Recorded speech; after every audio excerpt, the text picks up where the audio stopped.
Welcome to Crisis in Perception. We all like to believe we see the world pretty clearly, as it really is.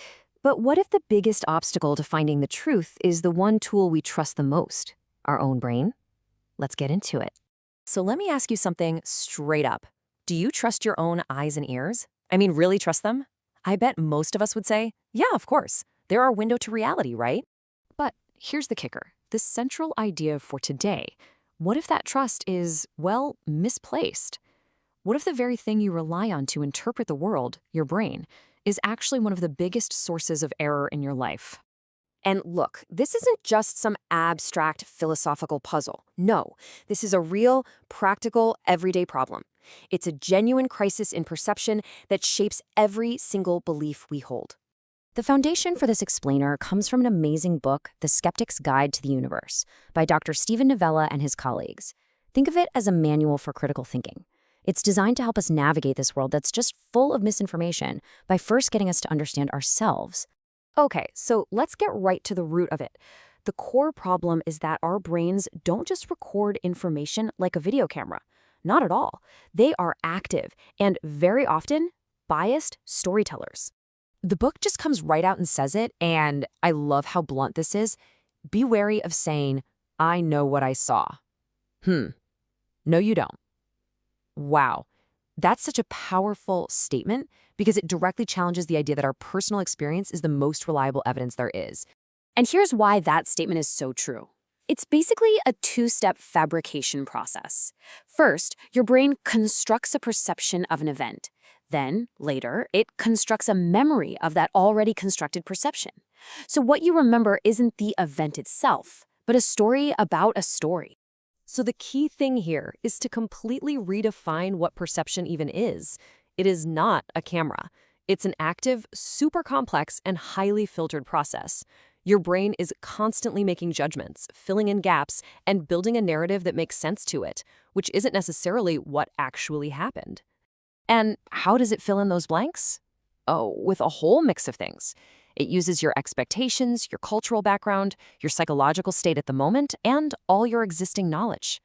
For instance, after the TWA Flight 800 explosion, many eyewitnesses swore they saw a missile streaking towards the plane, but they didn't.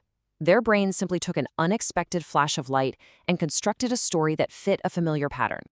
But it gets worse. It's not just our perceptual hardware that's flawed. Our reasoning software is just as buggy, especially when we've got an emotional stake in the outcome. This particular bug has a name. It's called motivated reasoning, and it's what kicks in when one of our core beliefs, something tied to our very identity, gets challenged. In that instant, we stop being detectives trying to find the truth, and we become lawyers trying to win a case for our side, no matter what. And the tactics our brain lawyers use are kind of shocking when you see them laid out like this. We will literally shred logic. We'll discard facts that are inconvenient. We'll cherry-pick only the data that supports our case. We'll even engage in magical thinking. Our minds are brilliant lawyers when it comes to defending our most cherished beliefs. So if our perception is flawed and our reasoning is biased, what can we possibly do about it? Are we just stuck?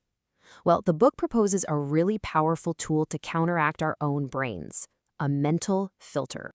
First, though, we need to be really clear about what skepticism means here. We're not talking about philosophical skepticism, which can lead you down a rabbit hole of doubting if anything is even real. No, this is scientific skepticism, a practical tool that assumes reality is knowable, but it demands that our claims about it have to be backed up by reliable evidence. And this is where that filter metaphor really clicks.